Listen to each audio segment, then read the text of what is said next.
Not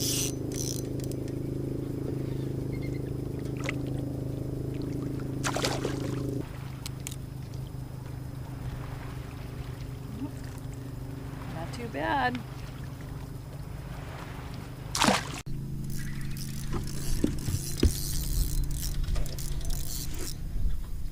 Ooh, nice one. Want to grab it? Right there. Right, there you go. Woo! Nice one. I think broke it, but I'll retie it.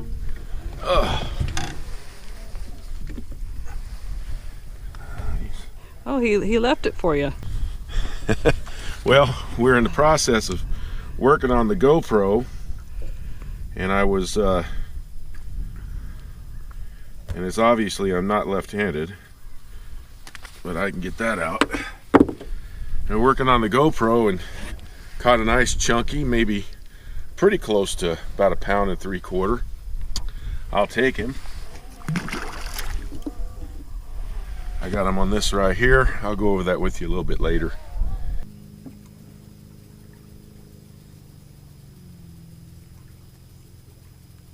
Oh, you got it. You came right up. You got it.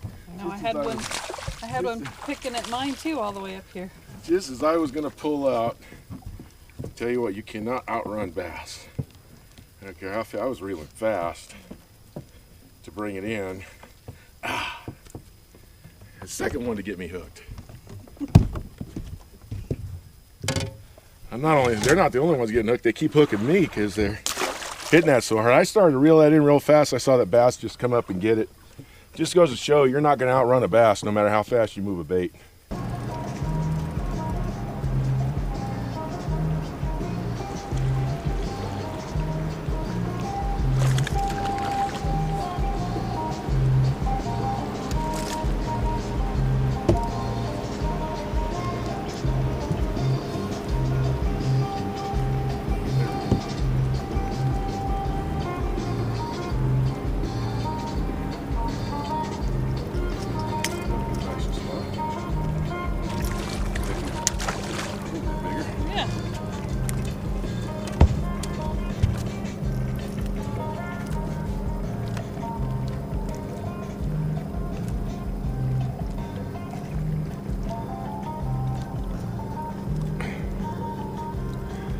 Tell my wife, why aren't these fish jumping around? Well, guess what?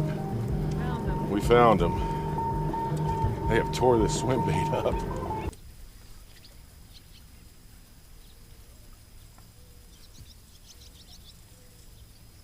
There he is. Ooh, this could be a nice one here.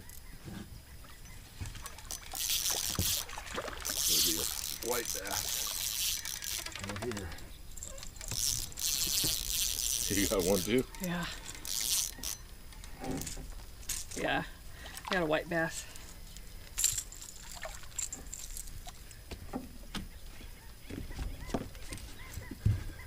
I got one, she's got one. I went to a big 3/4 ounce red-eye shad, gets it down there. There is so much bait in this cove right here. It's unbelievable. I mean, they are just packed in here. You can literally see them everywhere, so I need something big, kind of make some noise. And then Mary Louise has been nailing them on her swim bait. It's been a lot of fun today. Let's just fish off the back of the boat here. Great video of the... Oh yeah, we got the bathroom here.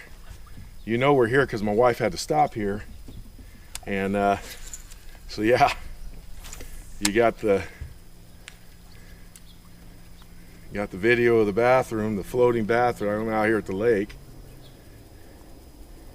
And Mary Louise already got her another one. And so do I. And this is when it's really fun. Oh, I got a spot. I got a spot here. Pretty nice little spot. Chunky little guy.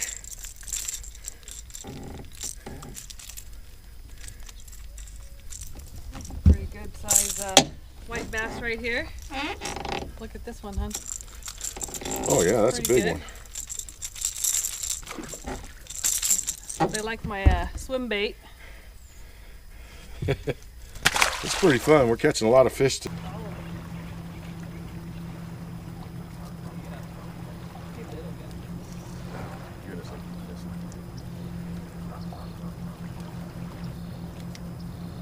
There he is.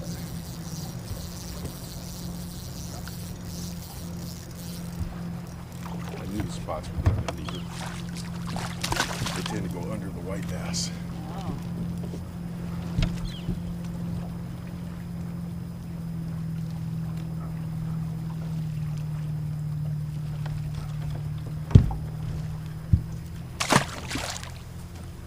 I'm using a swim bait type. It's a little fluke for my drop shot. I got them about 25 feet down, and the spotted bass go underneath a lot of times the white bass, and I can get them with a drop shot that way and bypass the white bass. Sometimes it gets the white bass too, though.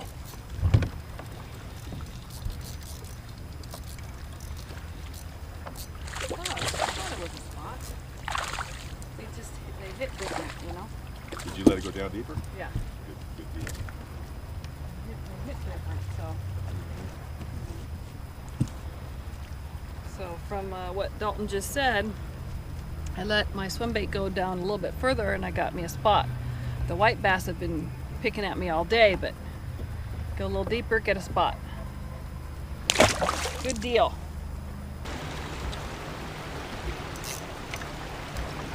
Wider spot. Spot.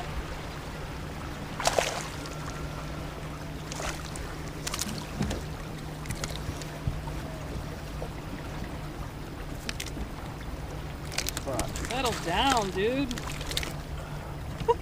was fat. Come on, dude. Hey everybody, it's Dalton. This is one of those days, what did we not catch them on? It seemed like everything we threw, we caught fish today. We did a lot of chasing bait. One thing's been going on at this lake is the bait has been running pretty deep. Today they came up into the coves, up on shallower water. I mean, they were thick as could be, and there were a number of ways that we caught them, and I kind of want to go over what we did. First of all, let me show you some of these baits. One of them is a Strike King Rage Swimmer. This is the 3.25. The color of this is KVD Kick. I would have rather used like a pearl white, but I just didn't have any. I bought some Kitechs yesterday that were white, and every time I turned them on, they just kept tearing. That's why I don't use a lot of Kitech. The plastic's just too soft. I like these a little bit better. For the Ned rig, we use the Robo Worm. This is their little 3-inch worm right here. This is one of my favorite colors, Morning Dawn. We picked out some other colors as well. We were at Jim's Pro Bass in Paso Robles yesterday. I like to try to support our local tackle shops. Those guys need support. This is the Yum Sharpshooter. It's a great drop shot weight. And my wife, the swim bait that she was throwing is one of our favorite ones. This is called a Missile Shockwave. She's throwing the color Shadalicious on a little 1/8-ounce weight, and it works out really good. And then there's another bag somewhere.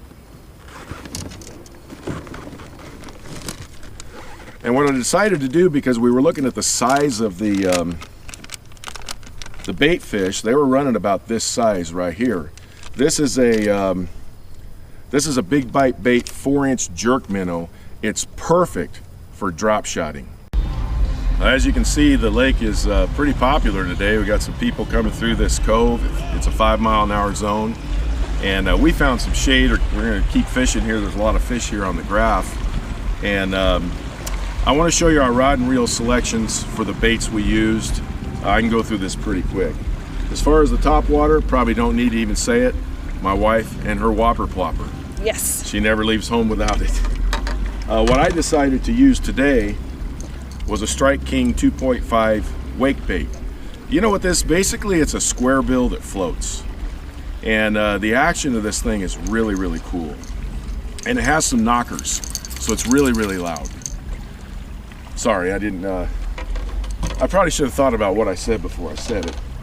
But at any rate, it has knockers, okay? They're really loud. Here is the swim bait.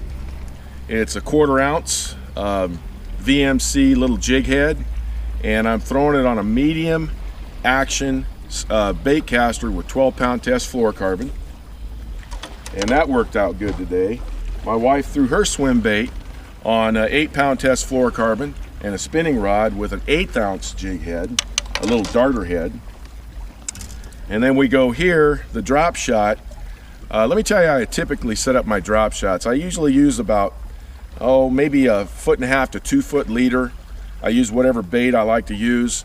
Weight sizes for me, unless I'm throwing in rocks and I need a really light weight, I like to use a 1/4 ounce, and if the wind kicks up, I'm going to use usually a 3/8, and I'm going to use anywhere from 8 to 10-pound test line, fluorocarbon line.